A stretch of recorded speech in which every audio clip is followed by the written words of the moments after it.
Eto guys, kaninang hapon to, no? Bumili kasi ako ng ulam kanina. Sinubukan ko tong Bisuto prawn crackers na to. Matagal ko na rin alam to, ngayon ko lang ulit na try ulit eh.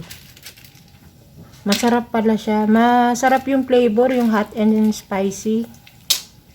Ngayon, nag-e-edit pa ako ng mga...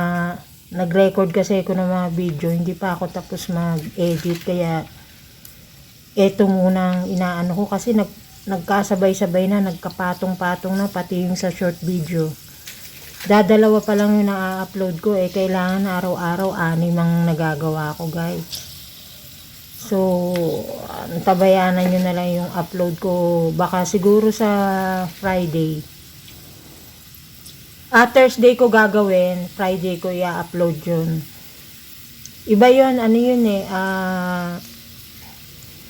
magpo-food crawl ako.